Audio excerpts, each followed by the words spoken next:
الحمد لله رب العالمين وصلى الله وسلم وبارك على نبينا محمد وآله وأصحابه أجمعين وأشهد أن لا إله إلا الله وحده لا شريك له وأشهد أن محمدا عبد الله ورسوله صلى الله عليه وسلم أما بعد فهذا اليوم هو 29 من شهر الله المحرم عام 1441 من هجرة النبي صلى الله عليه وسلم وهذا المجلس هو المجلس الأول في دراسة كتاب جديد وهو كتاب فضائل القرآن لشيخ الإسلام محمد بن عبد الوهاب رحمه الله تعالى. Nous sommes le 28 septembre 2019 et nous voici réunis pour entamer l'étude et la lecture d'un nouveau livre intitulé Fada'il al-Qur'an, les mérites du Coran, par son auteur, l'émérite et le grand savant, le noble cheikh Muhammad ibn Abdul Wahhab, rahimahullahu ta'ala. Le Coran, qui est le livre d'Allah subhanahu wa ta'ala, a été révélé par Allah subhanahu wa ta'ala pour nous guider et nous enseigner tout ce qu'il y a de bon pour nous. Inna hadha al-Qur'ana yahdi lillati hiya aqwam. Le Coran guide vers ce qu'il y a de plus droit. Et le Coran a été révélé par Allah subhanahu wa ta'ala afin d'être médité. Kitabun anzalnahu ilayka mubarakun liyadabbaru ayatihi wa liyatadhakkara ulul albab. C'est un livre béni que nous avons fait descendre vers toi afin que ces versets soient médités et que les gens doués de raison se rappellent. Le livre d'Allah subhanahu wa ta'ala, c'est la parole d'Allah. Al-Qur'an, kalamullah subhanahu wa ta'ala. وعندما نقرأ كتاب الله عز وجل لا بد أن نفهمه وأن نعي ما يريد الله منا سبحانه وتعالى.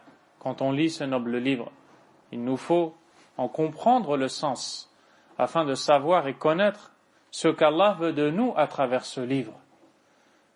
فهو كتاب عظيم فيه سعادة الإنسان في الدنيا والآخرة وفيه فلاحه واستقامته وفيه كل خير والتحذير من كل شر. Ce livre contient le bonheur de la personne dans ce bas monde et dans l'au-delà.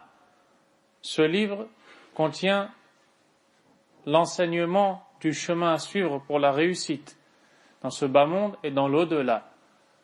Wallahu azza wa jalla khalaqana li'ibadatihi. Il nous a créés pour son adoration. وَمَا خَلَقْتُ الْجِنَّ وَالْإِنسَ إِلَّا لِيَعْبُدُونَ. Et je n'ai créé les djinns et les hommes que pour qu'ils m'adorent. وَلَمْ يَكِلِ الْأَمْرَ إِلَى أَنفُسِنَا نَخْتَارُ كَيْفَ نَعْبُدُهُ بَلْ عَلَّمَنَا سُبْحَانَهُ وَتَعَالَى كَيْفَ نَعْبُدُهُ. Allah ne nous a pas laissé nous en remettre à nous-mêmes et choisir la manière de l'adorer, mais il nous a enseigné comment l'adorer. وجاء هذا التعليم في كتابه العزيز. Et cet enseignement est venu dans ce noble livre qu'est le Coran. قال الله سبحانه وتعالى هو الذي بعث في الأميين رسولا منهم يتلو عليهم آياته ويزكيهم ويعلمهم الكتاب والحكمة وإن كانوا من قبل لفي ضلال مبين. Dans le sens rapproché du verset, il nous dit c'est lui qui a envoyé aux illettrés un messager issu d'eux qui leur récite ces versets, leur enseigne le livre, qui leur récite les versets, qui les purifie et qui leur enseigne le livre et la sagesse, alors qu'auparavant ils étaient dans un égarement manifeste. هكذا جاء النبي صلى الله عليه وسلم بالقرآن. Il est venu avec ce livre d'Allah. هذا القرآن الذي أنزله الله سبحانه وتعالى في أعظم شهر وفي أعظم ليلة من ليالي السنة Ce Coran qui a été révélé par Allah subhanahu wa ta'ala dans le mois le plus noble et dans la nuit la plus noble de l'année. Inna anzalnahu fi laylatil qadr wa ma adraka ma laylatul qadr. Laylatul qadri khayrun min alfi shahr. Ila akhir al-ayat. Nous l'avons fait descendre au cours de la nuit du destin. Et qui te dira ce qu'est la nuit du destin? La nuit du destin est meilleure que 1000 mois. Jusqu'à la fin des versets. وقال سبحانه وتعالى إنا أنزلناه في ليلة مباركة. Nous l'avons fait descendre dans une nuit bénie. وقال سبحانه وتعالى, en parlant du livre d'Allah, du Coran, Allah subhanahu wa ta'ala a dit وَنُنَزِّلُ مِنَ الْقُرْآنِ مَا هُوَ شِفَاءٌ وَرَحْمَةٌ لِلْمُؤْمِنِينَ وَلَا يَزِيدُ الظَّالِمِينَ إِلَّا خَسَارًا. Dans le sens du verset, et nous faisons descendre du Coran ce qui est une guérison et miséricorde pour les croyants, et il ne fait qu'accroître la détresse des injustes. فَنَسْأَلُ اللَّهَ سُبْحَانَهُ وَتَعَالَى أَنْ يُحْيِيَ بِهِ قُلُوبَنَا. Nous demandons à Allah de faire vivre nos cœurs par le Coran.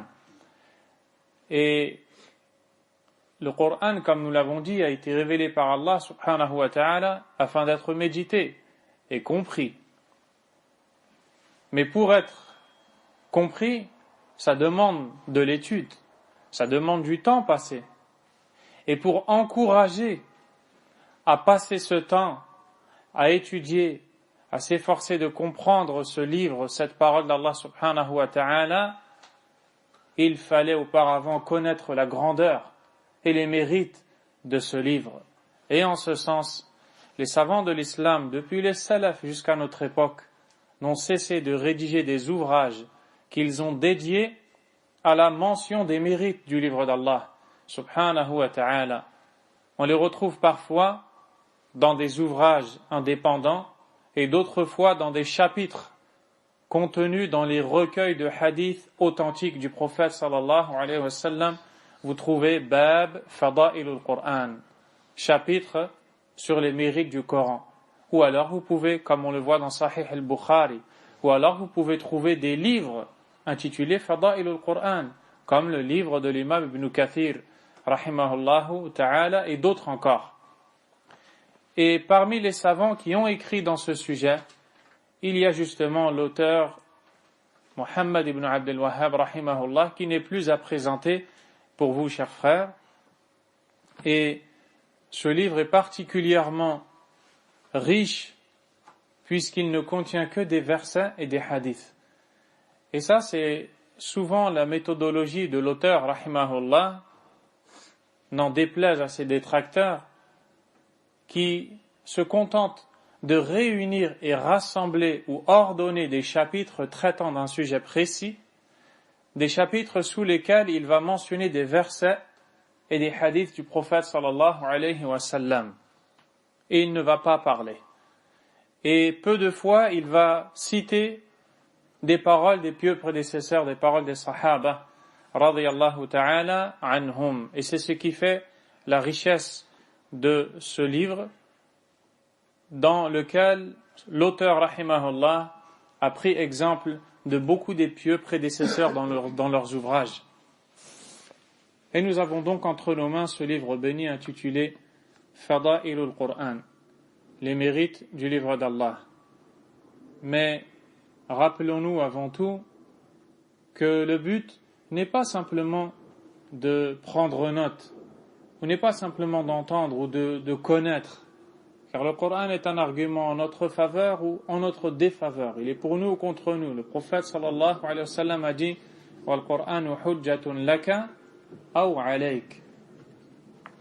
Fa al-ma'rifatu shay' wa at-tawfiqu shay'un akhar. La connaissance est une chose et l'assistance d'Allah en est une autre. Wa sirru al-falah wa an-najah wa as-sa'ada huwa tawfiqullah subhanahu wa ta'ala. Et le secret de la réussite, de la droiture et de la joie de la personne, c'est l'assistance qu'Allah lui donne, subhanahu wa ta'ala. D'où l'importance de demander sans cesse à Allah de nous guider et de nous assister. Dans ce Coran, dans Surat al-Fatiha, tu vois la parole d'Allah subhanahu wa ta'ala, Ihdina as-sirat al-mustaqim. تقرأها في كل ركعة وهي ركن من أركان الصلاة والصلاة باطلة لمن قرأ غير الفاتحة إن كان قادرا على قراءة الفاتحة في الصلاة. Et dans la prière, celui qui ne récite pas la sourate al-Fatiha, sa prière n'est pas acceptée s'il était capable de la réciter. D'où l'importance de la guidée d'Allah dont nous avons tant besoin. Nas'alullah al-tawfiq. Nas'alullah subhanahu wa ta'ala bi asma'ihi al-husna wa sifatihi al-ula an yusliha bil Qur'ani qulubana. Wallahu al-musta'an wa huwa al-muwaffiq. Bismillah. Tawakkalna ala Allah rabbil alamin. Allah subhanahu wa ta'ala, l'auteur, rahimahullah ta'ala, a commencé cet ouvrage en disant Bismillahirrahmanirrahim wa bihi nasta'in wa alayhi natawakkal wa sallallahu ala Muhammadin wa alihi wa sahbihi wa sallam. Il a commencé son livre par al-basmala, la formule Bismillahirrahmanirrahim, et je pense que vous l'avez entendu plusieurs fois, la sagesse pour laquelle les ouvrages des savants débutent par cette formule. Ils prennent exemple de la parole d'Allah subhanahu wa ta'ala et de la voix du prophète sallallahu alayhi wa sallam. Et comme l'a dit l'imam Ibn Hajar rahimahullah, istaqarra ala dhalika amalul musannifin ay ala dhikri al-basmala. Les auteurs d'ouvrages se sont habitués à débuter leur livre par Bismillahirrahmanirrahim. L'auteur a dit Babun fada'ilu tilawati al-Qur'an wa ta'allumuhu wa ta'limuhu. Premier chapitre, les mérites de la récitation du Coran, de l'étude et de son enseignement. Les mérites de la récitation du Coran, de son étude et de son enseignement. Et dans ce chapitre, dans cette partie de cet ouvrage, l'auteur, rahimahullah, comme vous l'avez compris, va parler de trois choses. Tilawatul Qur'an, ta'allumul Qur'an, wa ta'limul Qur'an. La lecture du livre d'Allah subhanahu wa ta'ala, l'étude du livre d'Allah, tabaraka wa ta'ala, et l'enseignement du livre d'Allah, subhanahu wa ta'ala. Et ce que l'on appelle al-fada'il, que l'on a traduit approximativement par les mérites, quand l'auteur dit fada'il al-Qur'an, que l'on a traduit par les mérites du Coran, al-fada'il, c'est un pluriel du mot fadila. Certains disent du mot fadl. Et al-fadl, c'est ce par quoi la chose se distingue. Quand tu dis par exemple fadlu al-alimi ala al-abid, comme dans le hadith, le prophète sallallahu alayhi wa sallam nous dit fadlu al-alimi ala al-abid ka fadli al-qamari ala sa'iri al-kawakib, c'est-à-dire le mérite du savant sur le simple adorateur, quelqu'un qui est pieux mais qui n'est pas savant, ressemble au mérite de la lune sur les autres astres. La lune est bien plus belle, plus grande, plus imposante, plus étonnante que les étoiles. Le terme utilisé ici par le prophète sallallahu alayhi wa sallam, c'est fadl. Donc l'on comprend que al-fadl huwa ma yatamayyazu bihi ash-shay'u an ghayrih. Al-fadl, c'est le mérite, c'est ce par quoi la chose se distingue des autres. Al-Qur'an lahu fada'il yatamayyazu biha an ghayrih. Le Coran a des mérites par lesquels il se distingue de toute autre parole de manière générale, et aussi des autres livres révélés avant lui, puisque le Coran a été révélé pour clôturer la série de livres et abroger les livres l'ayant précédé. Ainsi, dans ce chapitre, nous allons voir les mérites de la lecture du livre d'Allah subhanahu wa ta'ala. Et le Coran, comme nous l'avons dit, a des mérites. des mérites. Al-Qur'an lahu fada'il fi dunya wa fada'il fi l'akhirah. Des mérites dans ce bas monde et d'autres dans l'au-delà.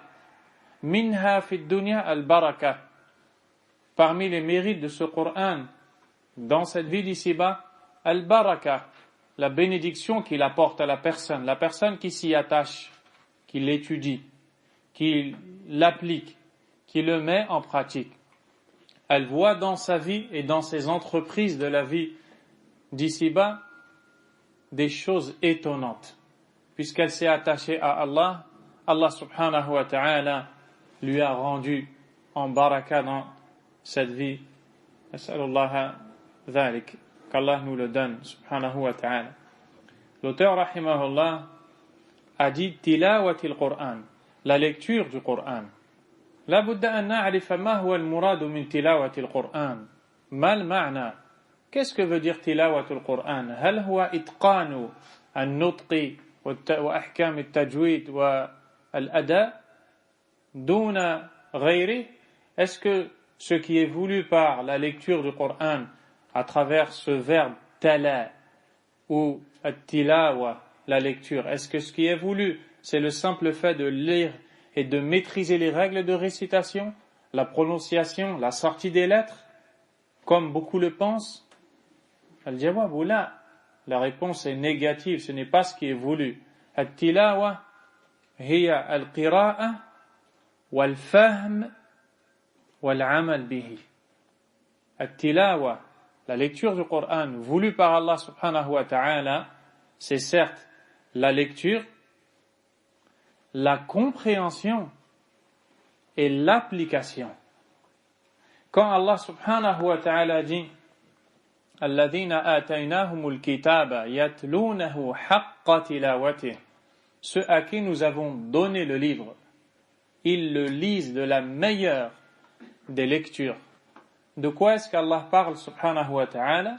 Revenez au tafsir du verset et vous verrez qu'il parle de ceux qui lisent le livre d'Allah subhanahu wa ta'ala, qui s'efforcent à le comprendre à travers l'apprentissage et qui l'appliquent. فَالَّذِي يَقْرَأُ الْقُرْآنَ وَلَا يَعْمَلُ بِهِ لَيْسَ مِنْ أَهْلِ تِلَاوَةِ الْقُرْآنِ.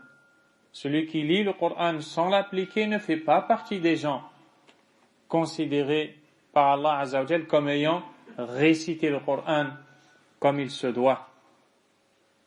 Pour cette raison, nous dit le Cheikh Abd al-Razzaq al-Badr, hafidahullah, as-salaf as-salih, les pieux prédécesseurs, avaient une manière différente d'apprendre le Coran que la manière de notre époque. كانوا يحفظون السورة الواحدة في سنوات طوال لأنهم يحفظون آيات ثم يتفهمونها ثم يعملون بها ثم ينتقلون إلى حفظ آيات أخرى وهكذا حتى يكملوا السورة. كانوا يعظمون الفهم والعمل. Ces pieux prédécesseurs, il leur arrivait d'apprendre une sourate du Coran en plusieurs années, comme ce fut le cas de Abdullah ibn Umar radiyallahu anhuma, hafidha surat al-Baqarah fi 7 sanawat, qui a mémorisé la sourate al-Baqarah en 7 ans. Pourquoi? Parce que les salafs ont su qu'il ne s'agissait pas simplement de se montrer et de se faire entendre, ou alors de maîtriser les règles de lecture pour penser être des gens du Coran dont le prophète a parlé sallallahu alayhi wa sallam.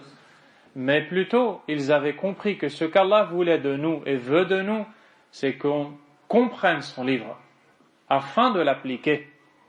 Et la lecture est donc un moyen menant au but, mais n'est pas un but en soi.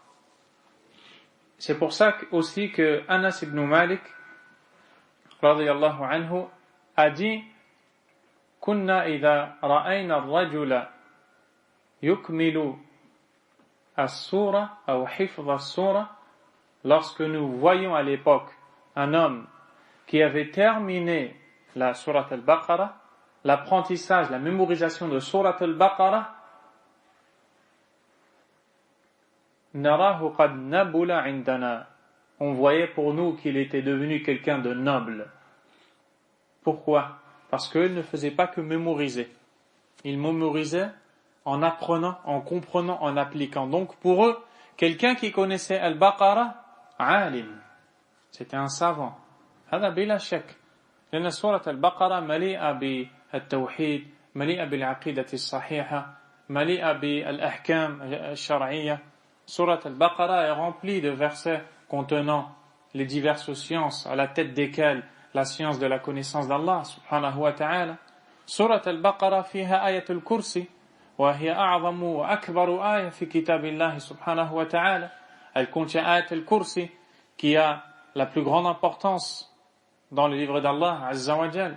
Et il y a les ordres et les interdits d'Allah subhanahu wa ta'ala.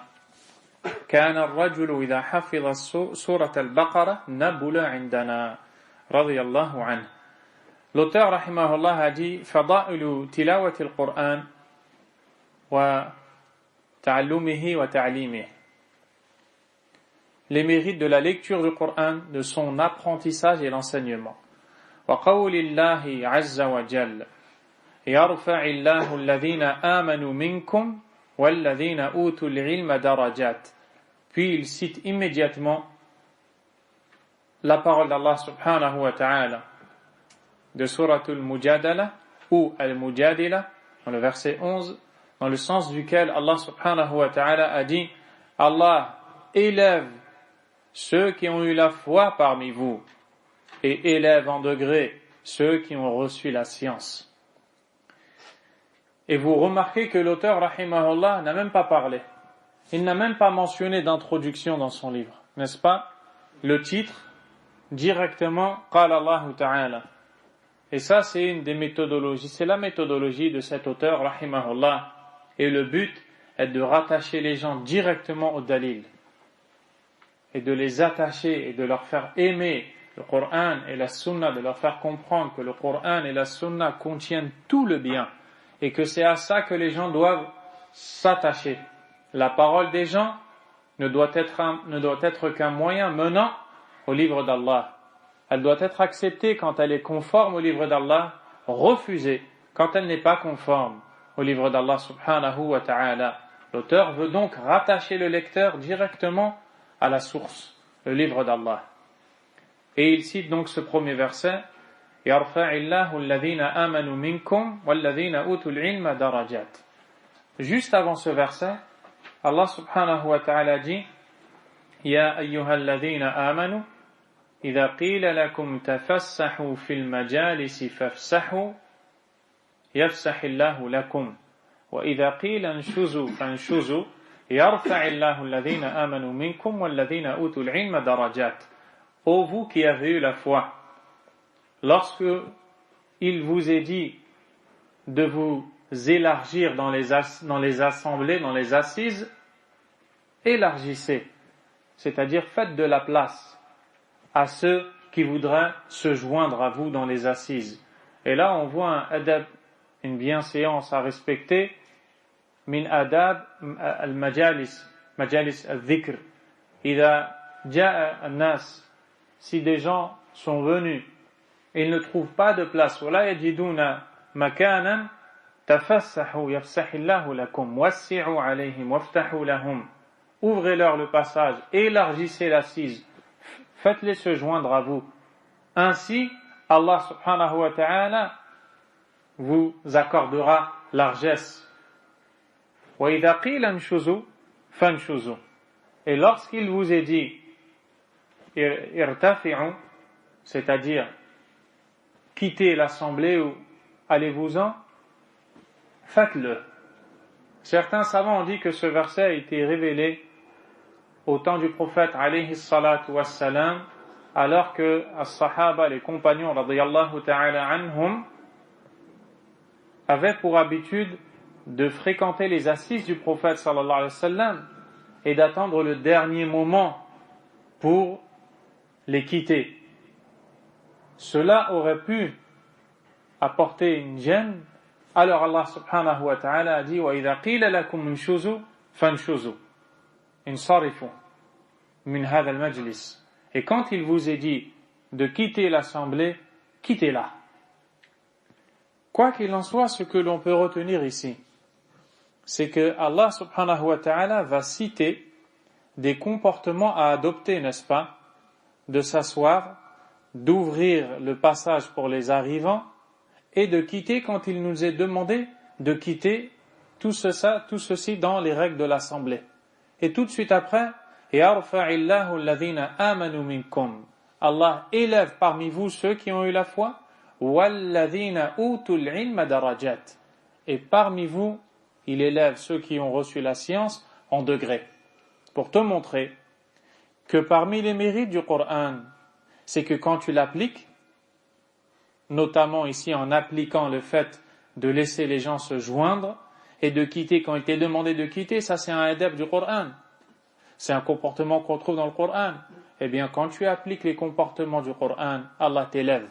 Subhanahu wa ta'ala, et ça fait partie des mérites du livre d'Allah, du Coran, walillahi alhamd. Et cette élévation, yarfa'illah, Allah élève. C'est une élévation dans cette vie d'ici-bas et dans l'au-delà.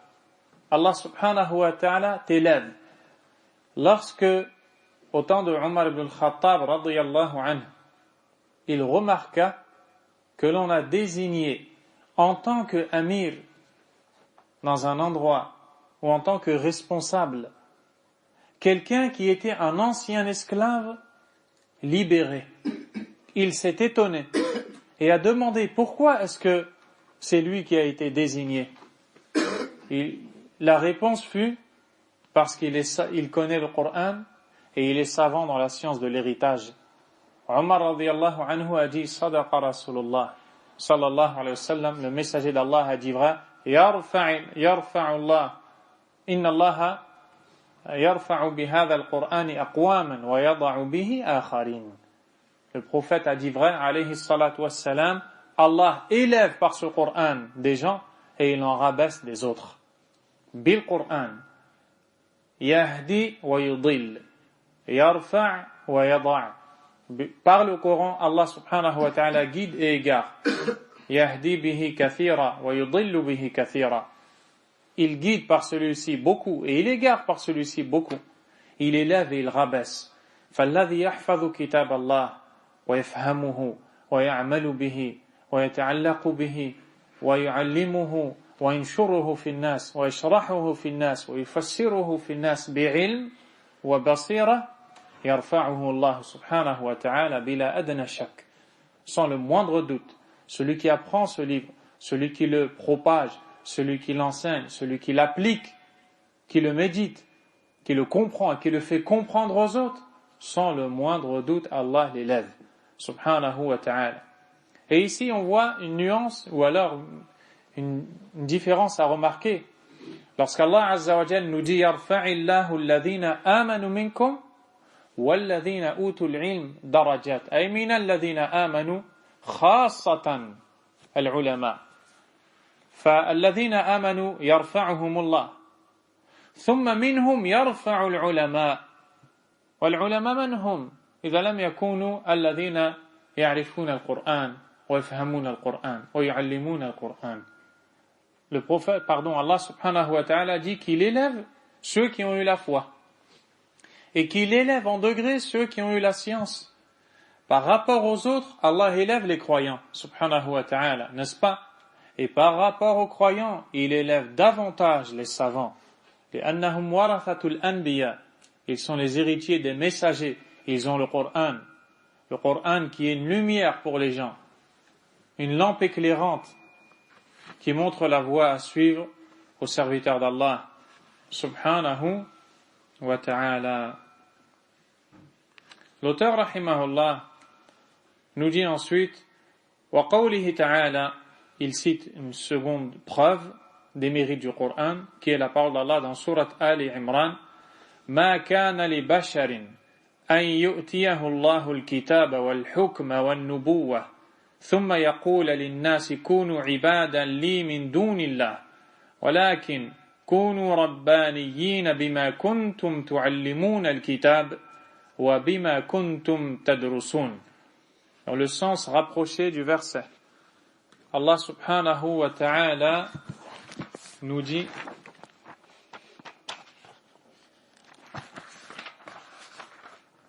dans le sens rapproché, il ne conviendrait pas à un être humain à qui Allah a donné le livre, la compréhension et la prophétie, de dire ensuite aux gens, soyez mes adorateurs à l'exclusion d'Allah. Mais au contraire, il devra dire, devenez des savants obéissants au Seigneur, puisque vous enseignez le livre et vous l'étudiez. Dans ce verset, Allah subhanahu wa ta'ala répond, comme certains savants l'ont dit, aux chrétiens. هذه الآية رد على النصارى الذين ادعوا في عيسى كذبا وبهتانا. Ceux qui ont menti concernant le prophète Isa alayhi salam, lorsqu'ils dirent de lui que Isa les a appelés à l'adorer en dehors d'Allah.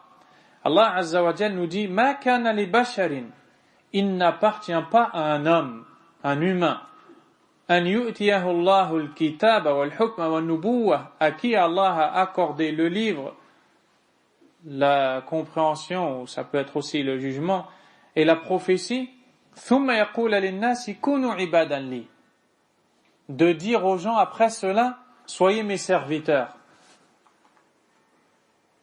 Celui qui a reçu le livre d'Allah, subhanahu wa ta'ala, qui l'a compris et qui l'a appliqué, est protégé du shirk. Et ça, on le tire de cette parole ici. Parce que Allah Azza wa Jal nous dit, pour répondre aux chrétiens et à tous ceux qui agissent comme eux, dans leurs croyances erronées, il n'appartient pas à un homme ayant reçu le livre d'Allah Azza wa Jal, la sagesse et la prophétie, de dire après cela, soyez mes adorateurs. Donc dès lors qu'il a reçu le livre, il est protégé, il est épargné d'appeler les gens au shirk. Et ça, c'est un mérite du livre d'Allah subhanahu wa ta'ala, c'est que lorsque l'on a ce livre et on le comprend, eh bien, c'est Surat Ali Imran, verset 79. Et on le comprend, eh bien, nous sommes protégés de tels agissements. C'est donc une réponse aux chrétiens qui ont prétendu faussement que Isa alayhi salam, le noble prophète, les a appelés à être adorés en dehors d'Allah. Allah a répondu en disant, il n'appartient pas à un humain. On remarque ici ce terme, ma kana li basharin. Il n'appartient pas, il ne convient pas à un être humain. لماذا ذكر الله سبحانه وتعالى كلمة بشر? Pourquoi est-ce qu'Allah subhanahu wa ta'ala a cité le terme bashar ici? C'est pour dire que huwa bashar, innama huwa basharun, wal basharu la yastahiqu an yu'bada min dunillah. Ce n'est qu'un homme, un humain, et l'humain ne peut pas être adoré en dehors d'Allah. لأن البشر مخلوق والمخلوق لا يعبد. الذي يعبد هو الخالق وحده لا شريك له.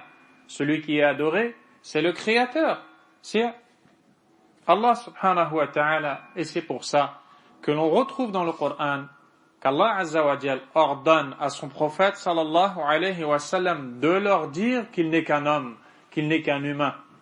Lorsqu'Allah Azza wa Jal a dit قُلْ إِنَّمَا أَنَا بَشَرٌ مِثْلُكُمْ يُوحَى إِلَيَّ, dit, je ne suis qu'un homme, je ne suis qu'un humain comme vous, à qui on fait la révélation. يعني أنا بشر مثلكم لكن أتميز عنكم بالوحي. الله سبحانه وتعالى اختارني لإنزال كتابه علي ولكنني بشر مثلكم. Je ne suis qu'un homme comme vous, mais Allah m'a favorisé par la révélation. Donc, je ne deviens pas autre que ce qu'Allah m'a rendu, c'est-à-dire un homme. Donc, parmi également les leçons que l'on peut tirer de ce verset, et elles sont très nombreuses, quand Allah Azza wa Jalla a dit « Ma kana li basharin an yu'tiyahu Allah al-kitaba wal-hukma wan-nubuwwa » il ne convient pas, il n'appartient pas à un homme ou à un humain à qui Allah a donné le livre, le jugement et la sagesse. Le livre, le jugement et la sagesse. que ces choses-là, justement, le livre, le jugement, la sagesse, donc, al-ilm, la science, wal-fahm, la compréhension, هذا عطاء من الله سبحانه وتعالى يؤتيه لمن يشاء. C'est un don d'Allah, il l'offre à qui il veut. Allah Azza wa Jalla a dit يؤتي الحكمة من يشاء. Il donne la sagesse à qui il veut. ومن يؤت الحكمة فقد أوتي خيرا كثيرا. Et quiconque se voit donner la sagesse aura reçu un énorme bien.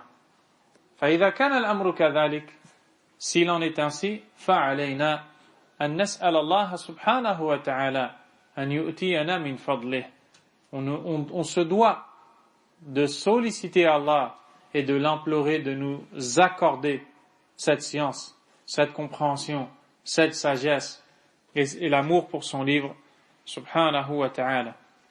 Donc, puisqu'il n'appartient pas à une telle personne, ayant reçu le livre, la sagesse et la prophétie, de dire aux gens, adorez-moi en dehors d'Allah, qu'est-ce qu'il appartient de faire? C'est ce qui va suivre dans le verset. Mais avant d'entrer dans ce qui va suivre, voyez qu'Allah subhanahu wa ta'ala dit ثم يقول للناس كونوا عبادا لي من دون الله. Puis qu'il dise aux gens, soyez c'est-à-dire il ne lui appartient pas de dire aux gens, soyez pour moi des adorateurs en dehors d'Allah. Qu'est-ce que tu comprends ici? أن العبودية لا تتجزأ, que la servitude ou l'adoration, elle ne se partage pas. Puisqu'Allah subhanahu wa ta'ala dit qu'il ne lui appartient pas de dire soyez des adorateurs pour moi min dunillah, en dehors d'Allah, ibadan li min dunillah, soyez des adorateurs pour moi en dehors d'Allah. Ce qui veut dire que quand on adore autre qu'Allah subhanahu wa ta'ala, on n'est pas considéré comme ayant adoré Allah, même si la personne qui adore autre qu'Allah adore Allah. Parce que quand elle partage l'adoration, elle n'est pas considérée comme ayant adoré Allah subhanahu wa ta'ala, car l'adoration n'est considérée comme telle que quand elle est accompagnée du tawhid. C'est pour ça que Abdullah ibn Abbas radiyallahu anhuma a dit kullu amrin bil ibadati fil Qur'an fahuwa amrun bit tawhid. Chaque ordre d'adoration dans le Coran est un ordre de la reconnaissance de l'unicité d'Allah subhanahu wa ta'ala.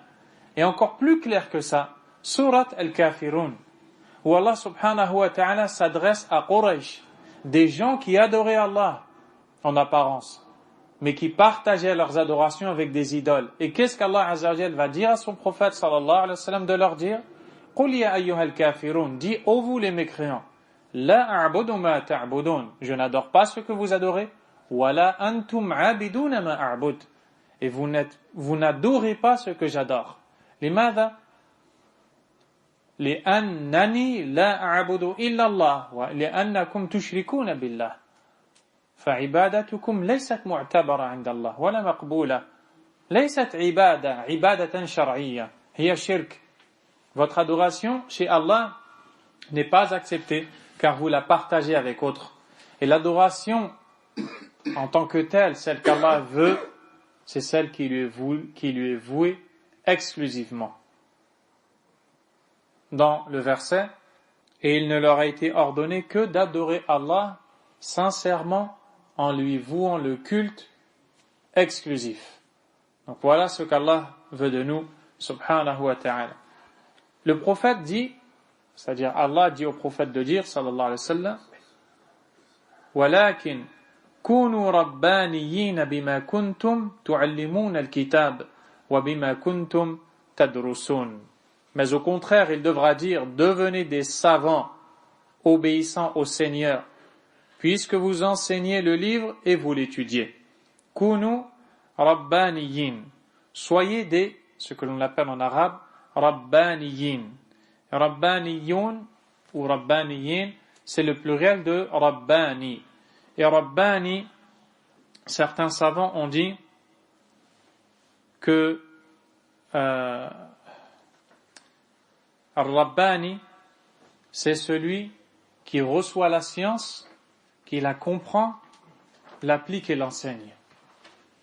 Al-Rabbani huwa al-alimu al-fahimu al-amilu al-muallim. Le savant qui comprend, qui applique et qui enseigne, qui transmet aux autres. Bima kuntum tu'allimun al-kitab. Soyez savants, obéissants au Seigneur, puisque vous enseignez le livre. Regardez. Wa bima kuntum tadrusun. Et vous l'étudiez. Qu'est-ce que tu peux retenir ici? Que le fait que tu sois arrivé à enseigner ne te passe pas de continuer à apprendre. Bima kuntum tu'allimun al-kitab wa bima kuntum tadrusun. Tu'allimun wa tuwasilun ad-dirasa. Vous enseignez, certes, mais vous continuez à apprendre aussi. لأن طلب العلم ودراسة العلم ودراسة القرآن, l'étude de la science et particulièrement du Coran, tu peux passer toute ta vie dedans, tu ne vas prendre qu'un peu.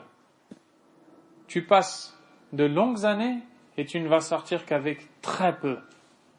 Et le Coran, chaque jour de ta vie, il te donne du ilm, il te donne de la science, il te fait apprendre des choses, il te fait comprendre des choses. Wa billahi tawfiq, subhanahu wa ta'ala. Ensuite, l'auteur, rahimahullah, a dit وعن عائشة رضي الله عنها قالت قال رسول الله صلى الله عليه وسلم الماهر بالقرآن مع السفرة الكرام البررة والذي يقرأ القرآن ويتتعتع فيه وهو عليه شاق له أجران أخرجاه.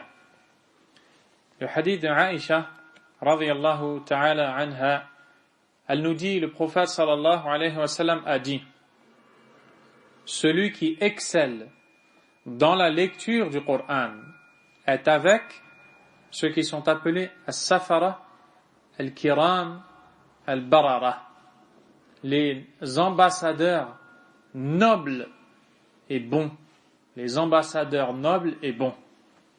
Al-mahiru bil-Qur'an, yani bi-qira'atih, alladhi yutqinu, celui qui excelle dans la lecture du Coran, celui qui en maîtrise la lecture et qui le lit comme il se doit et comme il plaît à Allah subhanahu wa ta'ala. Celui qui agit ainsi et à qui Allah aura accordé subhanahu wa ta'ala ce grand mérite, eh bien Allah azza wa jalla lui facilite les choses suivantes. Ma'a safaratil kiramil barara, il est avec les ambassadeurs as-safara, jam'u safir, والسفير هو الرسول والمراد هنا الملائكة الذين يرسلهم الله سبحانه وتعالى. السفرة, les ambassadeurs, ce sont les anges qui sont envoyés par Allah subhanahu wa ta'ala. وصفهم بالكرام, le prophète alayhi salatu wassalam les a décrits comme étant kiram, nobles. Ay kiram fi akhlaqihim, ils sont nobles dans leur comportement. Barara min al-bir, ay barara fi a'malihim, ils sont bons, c'est-à-dire dans leurs actions. Celui qui lit le Coran comme il se doit et qui le maîtrise avec excellence, il est avec les ambassadeurs d'Allah, qui sont nobles et bons, qui ont de bons comportements et qui ont de bonnes actions. Cheikh Abdurrazzaq al-Badr dit ici, cela montre quelque chose. أن المهارة بالقرآن وقراءته, que la maîtrise ou l'excellence dans la lecture du Coran n'est en réalité pas seulement la lecture en soi, mais elle est aussi des actions. Parce que al-ma'iyya qui est cité ici, le fait d'être avec les anges que le prophète a cité ici, c'est-à-dire qu'il est avec eux, il leur ressemble dans al-karam ou al-bir, il leur ressemble dans le bon comportement et il leur ressemble dans les bonnes actions. Ainsi doit être al-mahiru bil-Qur'an. Alladhi yutqinu qira'at al-Qur'ani alayhi an يتأثر بالقرآن وأن يعمل بالقرآن وأن يؤثر فيه القرآن. Le Coran, il doit avoir de l'effet, de l'impact sur lui. Celui qui connaît le Coran, qui le maîtrise, il ne doit pas être comme les autres. Il doit se distinguer, car il doit l'appliquer, il doit vivre avec ce livre. Ensuite, le prophète alayhi salatu wa salam nous dit وَالَّذِي يَقْرَأُ الْقُرْآنَ وَيَتَتَعْتَعُ فِيهِ وَهُوَ عَلَيْهِ شَاقٌ لَهُ أَجْرًا. Et celui qui lit le Coran avec difficulté et contrainte, il aura une double récompense. Subhanallah, ça te montre les mérites du Coran. Que parmi les mérites du Coran, tous les gens qui le lisent sont récompensés par Allah subhanahu wa ta'ala. Qu'ils soient des gens qui maîtrisent cette lecture ou ne la maîtrisent pas. Et en plus de cela, particulièrement ceux qui la maîtrisent sont d'autant plus récompensés et élevés par Allah subhanahu wa ta'ala.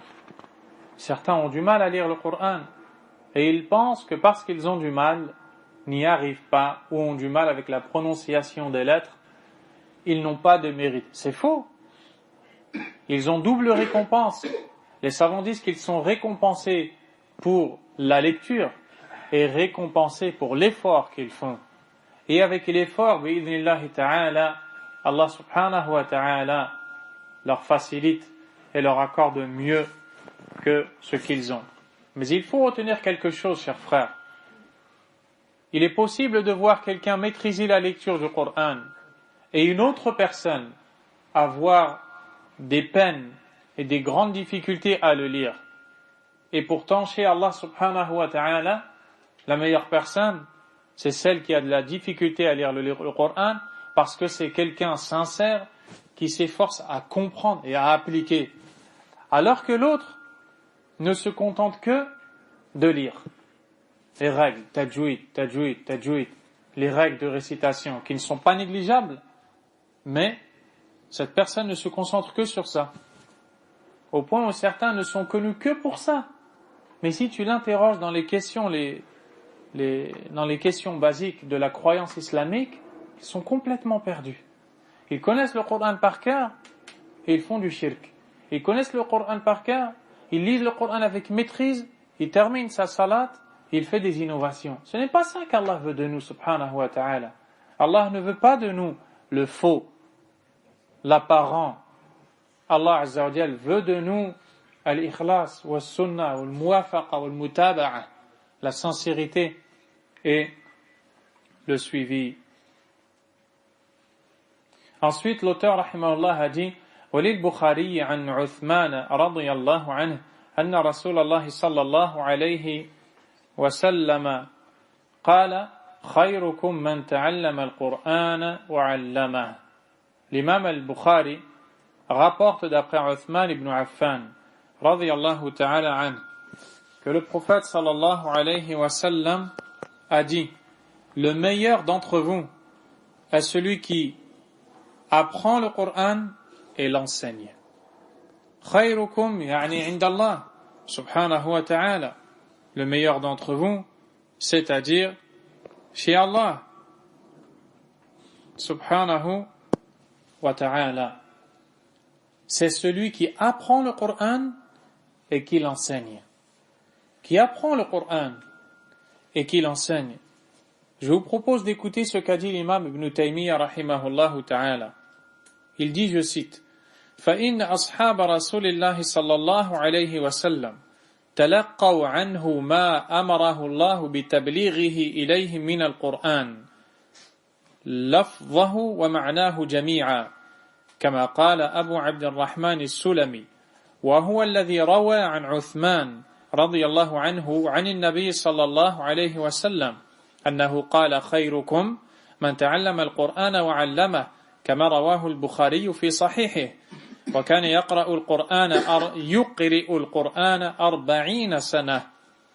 قال حدثنا الذين كانوا يقرئوننا عثمان ابن عفان وعبد الله بن مسعود وغيرهما أنهم كانوا إذا تعلموا من النبي صلى الله عليه وسلم 10 آيات لم يتجاوزوها حتى يتعلموا ما فيها من العلم والعمل قالوا فتعلمنا القرآن والعلم والعمل جميعا ولهذا دخل في معنى قوله خيركم من تعلم القرآن وعلمه تعليم حروفه ومعانيه جميعا بل تعلم معانيه هو المقصود الأول بتعليم حروفه وذلك هو الذي يزيد الإيمان كما قال جندب بن عبد الله وعبد الله بن عمر وغيرهما تعلمنا الإيمان ثم تعلمنا القرآن فازددنا إيمانا وأنتم تتعلمون القرآن ثم تتعلمون الإيمان.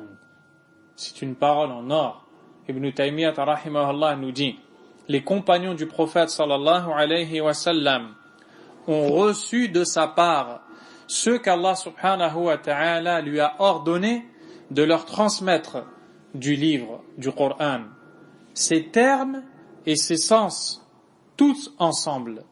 D'ailleurs, Abu Abdurrahman as-Sulami, un tabi'i, qui est celui qui a rapporté ce hadith, le meilleur d'entre vous est celui qui apprend le Coran et le transmet. C'est lui qui l'a entendu du compagnon Uthman et qui l'a ensuite transmis. Abu Abdurrahman as-Sulami, qui a transmis ce hadith et qui était connu pour ses assises d'enseignement du Coran, il a passé 40 ans de sa vie à le faire, à enseigner le Coran. Il dit, ceux qui nous enseignaient le Coran, qui étaient Uthman ibn Affan, Abdullah ibn Mas'ud et autres que, c'est-à-dire parmi les Sahaba, radiyallahu ta'ala, anhum, nous ont dit qu'à leur époque, au temps du prophète, alayhi salatu wassalam, ils étudiaient 10 versets qu'ils s'efforçaient de comprendre, d'appliquer, après quoi seulement ils passaient à l'étude de 10 autres versets. Ils dirent, nous avons donc étudié la science et les actions en même temps. Nous avons appris le Coran, la science et les actions en même temps. Ainsi, dans la parole du prophète, alayhi salatu wassalam, le meilleur d'entre vous est celui qui apprend le Coran et l'enseigne, nous dit-il, donc toujours dans sa parole, il y a l'apprentissage des lettres, c'est-à-dire la récitation, mais il y a aussi l'apprentissage des sens. Et l'apprentissage des sens, c'est ce qui est voulu par l'apprentissage des lettres en réalité. Quand tu apprends à lire le Coran, à la fin, c'est pour arriver à le comprendre. C'est pour arriver à nourrir ton cœur avec ce livre. Mais pas de réciter le Coran et de continuer dans le chemin qu'Allah n'aime pas, subhanahu wa ta'ala. Et c'est ainsi que la foi augmente, a dit Abu Abdurrahman as-Sulami. Comme l'ont dit certains compagnons tels que Jundub ibn Abdullah, Abdullah ibn Umar et autres, ils ont dit, nous avons étudié la foi, puis nous avons étudié le Coran. Notre foi a alors augmenté. Quant à vous, vous étudiez le Coran, seulement après vous étudiez la foi. Subhanallah. الصحابة رضي الله عنهم يتعلمون العقيدة والإيمان والتوحيد يتعلمون أسماء الله وصفاته حتى تحيا قلوبهم بعد ذلك يفهمون القرآن. Les compagnons رضي الله عنهم, ils apprennent la croyance authentique, ils apprennent l'unicité d'Allah, les noms, les attributs d'Allah subhanahu wa ta'ala, ils apprennent qu'est-ce que la foi. Une fois que leur cœur est nourri, animé de la foi, ils apprennent le livre d'Allah. Résultat, le livre d'Allah leur a fait de l'effet. Subhanahu wa ta'ala. Écoutez maintenant une parole de l'imam Ibn al-Qayyim, rahimahullahu ta'ala, concernant ce hadith. Il dit, وَتَعَلُّمُ الْقُرْآنِ وَتَعْلِيمُهُ يَتَنَاوَلُ تَعَلُّمَ حُرُوفِهِ وَتَعْلِيمَهَا. L'apprentissage et l'enseignement du Coran contiennent l'apprentissage des lettres et leur enseignement. وَتَعَلُّمْ مَعَانِيهِ وَتَعْلِيمَهَا وَهُوَ أَشْرَفُ قِسْمَيْ عِلْمِهِ وَتَعْلِيمِهِ. Et ils contiennent aussi l'apprentissage des sens et leur enseignement. Parce que certains pensent que dans le hadith, le meilleur d'entre vous est celui qui apprend le Coran et l'enseigne, il ne s'agit que de s'asseoir et d'être un enseignant des règles de récitation du Coran, ahkam ou tajwid. Nul doute que cela en fait partie. Mais ce n'est pas que ça qui est voulu. Le meilleur d'entre vous est celui qui apprend le Coran et l'enseigne dans les sens aussi. Ibn al-Qayyim rahimahullah ta'ala nous dit, et de ces deux catégories, c'est-à-dire l'enseignement des lettres ou l'enseignement des sens, l'enseignement des sens est la plus noble. فَإِنَّ الْمَعْنَى هُوَ الْمَقْصُودُ وَاللَّفْظَ وَسِيلَةٌ إِلَيْهِ. Car le sens est le but recherché. Et les termes, ou la récitation, la prononciation, c'est le moyen immenant. C'est le moyen immenant. فتعلم المعنى وتعليمه تعلم الغاية وتعليمها. Ainsi l'apprentissage du sens et son enseignement, c'est le but. وتعلم اللفظ المجرد وتعليمه تعلم الوسائل وتعليمها وبينهما كما بين الغايات والوسائل. Et la différence entre les deux est la même différence qu'il y a entre les moyens et les buts. Il y a un moyen, il y a un but. Ce que tu dois atteindre, c'est le but, pas le moyen. Le moyen n'est qu'une clé te menant au but. Voilà ce qui est voulu de la parole du prophète sallallahu alayhi wa sallam. Le meilleur d'entre vous est celui qui apprend le Coran et qui l'enseigne. L'auteur rahimahullah ta'ala dit ensuite: ولمسلم عن أبي أمامة قال سمعت رسول الله صلى الله عليه وسلم يقول اقرأوا القرآن فإنه يأتي يوم القيامة شفيعا لأصحابه اقرأوا الزهراوين البقرة وسورة آل عمران فإنهما يأتيان يوم القيامة كأنهما غمامتان أو كأنهما غيايتان أو كأنهما فرقان من طير صواف يحاجان لصاحبهما اقرأوا سورة البقرة فإن أخذها بركة وتركها حسرة ولا تستطيعها البطلة. Ce hadith immense, le prophète sallallahu alayhi wa sallam nous dit: lisez le Coran, car certes, il viendra le jour de la résurrection intercéder en la faveur des siens.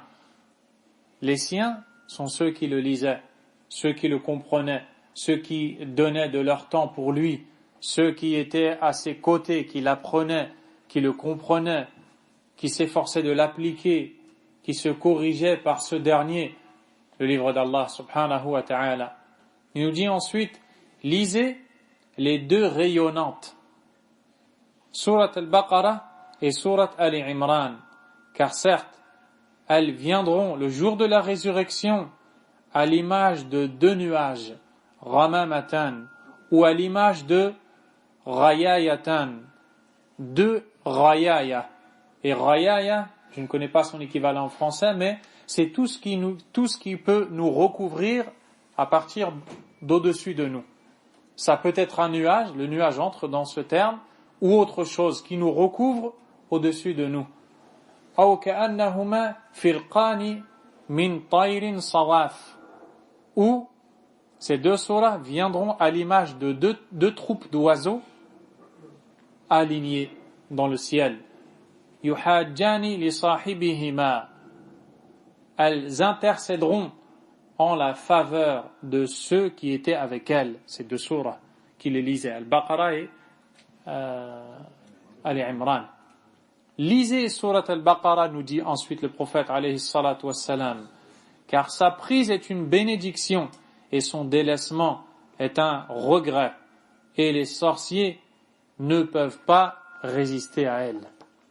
Voyons maintenant ce qui est voulu dans ce hadith. Il est rapporté dans le Musnad de l'imam Ahmad et autres que le prophète alayhi salatu wassalam nous dit: As-siyamu wal-Qur'an yashfa'ani li sahibihima. Le jeûne et le Coran intercéderont en la faveur de celui qui était Sahibuhuma, c'est celui qui lisait le Coran et celui qui jeûnait le jour. Au point où on voit dans d'autres hadiths que le jeune demandera à Allah de l'épargner et il dira: oh Allah, je l'ai empêché de manger, épargne-le. Et le Coran dira: oh Allah, je l'ai empêché de dormir la nuit parce qu'il se levait pour prier, épargne-le alors.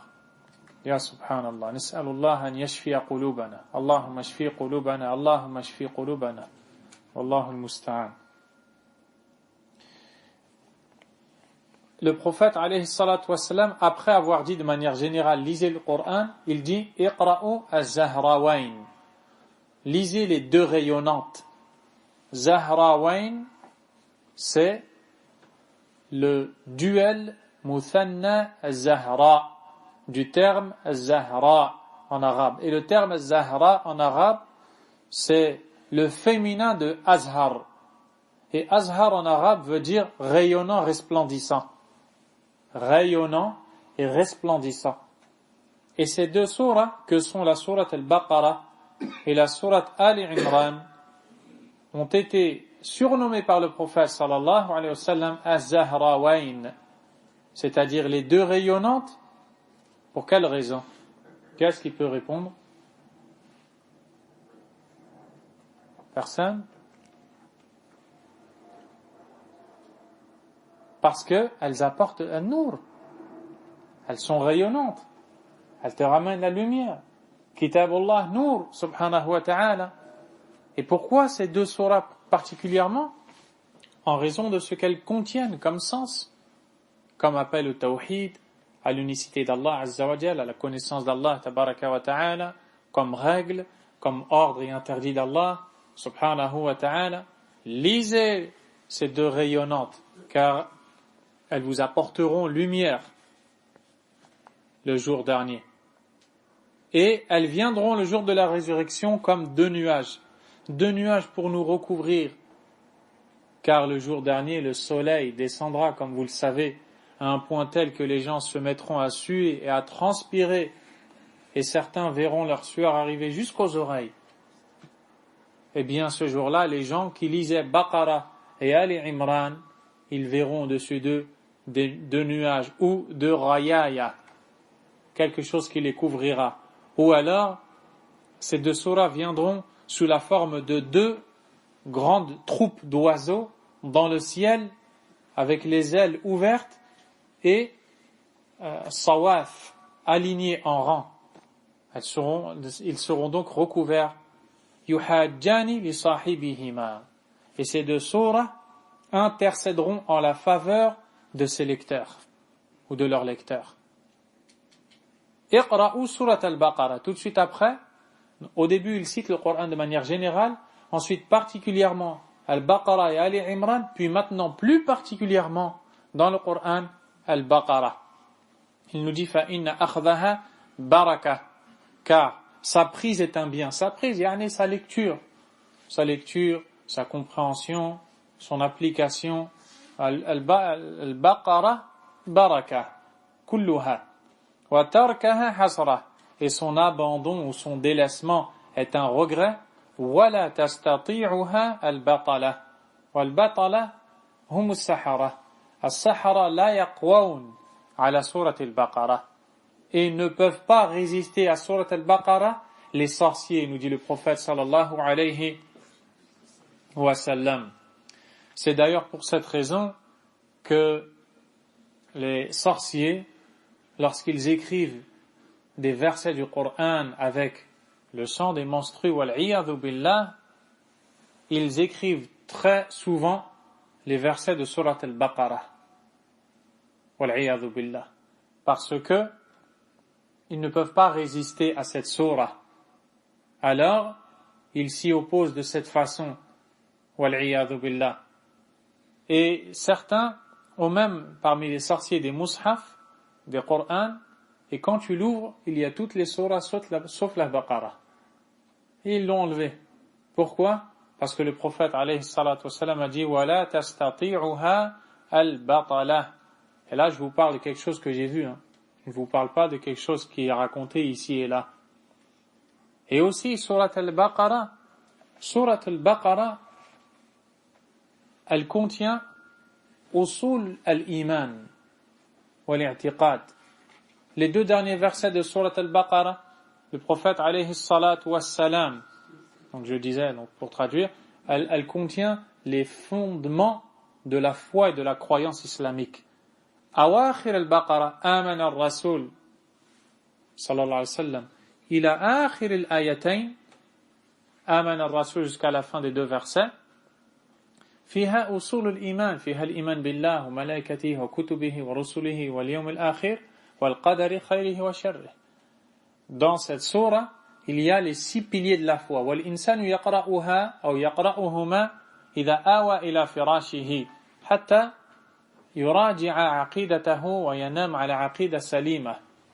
Pour dormir sur une bonne croyance, le musulman révise ces deux versets juste avant de dormir, pour réviser ce en quoi il croit.